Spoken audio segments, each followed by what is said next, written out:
İstersen bugün Cumhurbaşkanı Erdoğan'la İmralı heyetinin yapacağı görüşmeyle başlayalım. Daha önce parti ziyaretlerinde bulunmuştu İmralı heyeti. Bugün de Tayyip Erdoğan'la bir görüşme gerçekleştirecek. İçinde bulunduğumuz süreç açısından bu görüşmenin taşıdığı anlam ve önemi biraz değerlendirmeni isteyeceğim. Bu süreç, yani Barış ve Demokratik Toplum süreci başladığından beri DEM Parti İmralı heyeti siyasi partilerle, tüm partilerle ve Cumhurbaşkanı Erdoğan'la da bu görüşmeleri yapıyordu. Bu görüşmeler zaten önemliydi. Hem sürece dair bilgilendirme, görüş alışverişlerinde bulunma, partilerin görüşlerini alma, hem de süreci anlatmak üzerine karşılıklı bir fikir alışverişi, bilgilendirme iyi kapsayan görüşmeler olduğunu biliyorduk ve bu yapılan görüşmeler sonrası heyet tarafından kamuoyuna zaten içeriği çerçevesine dair de açıklamalar yapıyordu. Şimdi Erdoğan'la bugün yapılacak görüşme önemli. Saat 14.00'da Pervin Buldan ve Mithat Sancar bu görüşmede yer alacak. 1.25'te meclisten çıkışı yapacak İmralı üyeleri ve külliyede, Cumhurbaşkanlığı Külliyesi'nde saat 14.00'da da bir görüşme yapacak. Bu görüşme önemli çünkü bu görüşmeye gelene kadar ki süreçte çok önemli gelişmeler yaşandı. Bu önemli gelişmelerin başında da Rojava'daki süreç vardı. Biliyorsunuz orada yoğun bir süreç yaşandı.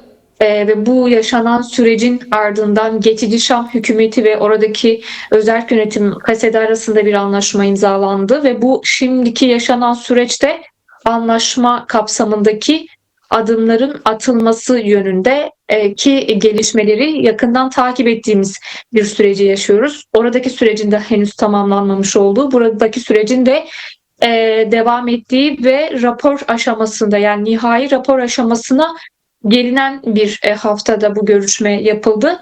Bu anlamıyla çok önemli çünkü biliyorsunuz bu hafta içi dün siyasi partilere nihai raporun taslağı siyasi partilere iletildi. Siyasi partilerin bu noktada bir değerlendirmesi olacak.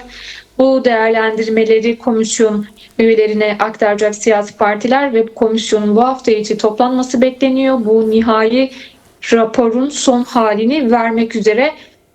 Bu rapor gündeminden önce de biliyorsunuz geçtiğimiz haftalarda Bahçeli'nin Umut Hakkı'na dair bir açıklaması vardı.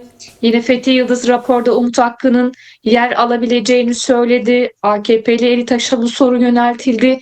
Komisyon üyeleri bunu değerlendirecek dedi. Ama bu Umut Hakkı bugün de özellikle son günlerde yeniden gündemde. Az önce siz de ekranlardan verdiğiniz TÜAV'ın bir açıklaması vardı. Umut Hakkı ile ilgili bir rapor açıkladı. Şimdi bu önemli konu başlıklarının, gündemlerin daha yoğunluklu tartışıldığı bir süreçte bu görüşme yapılacak. Zaten kamuoyuna, basına da yansıdı. Bugün DEM Parti MYK'sı da aynı zamanda toplandı. Önemli başlıklar orada da süreç, Rojava gündemi, DEM Parti'nin kendi hazırlıkları neler olacak? O bugün MYK'da tartışılacak. Geçtiğimiz günlerde SP'ye yönelik operasyonlar vardı. Kitlesel tutuklamalar oldu. Bunlar masaya atılacak. Rapor bugünkü MYK'nın önemli gündemlerinden biriydi ve MYK sonrası ilerleyen saatlerde veya günlerde yapılan açıklamada elbette ki çerçeve biraz daha açıklanmış olacak. Şimdi tahmin ediyoruz. Tabii ki Erdoğan'la yapılacak bugünkü görüşme süreç bakımından Rojava gündemiyle ilgili sıcak süreçlerin yaşandığı bir an olması ve süreç bakımından önemli bir eşiğin olması açısından bugünkü görüşme önemli. Bu görüşmede tabii ki biz neler olacağını hani yansıtılmadığı için bilmiyoruz, Evet. ama tahminlerimiz, öngörülerimiz ana hatlarıyla var. Aslında tüm bugün konuştuğumuz bu başlıkların, özellikle sürecin, bir bütünen sürecin kendisi bu görüşmede yer alacak.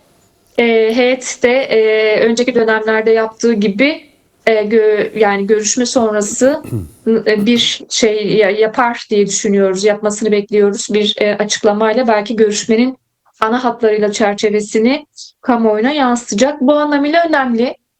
Çünkü dediğimiz gibi artık bu hafta rapor şekillenecek. Rapora son hali verilecek.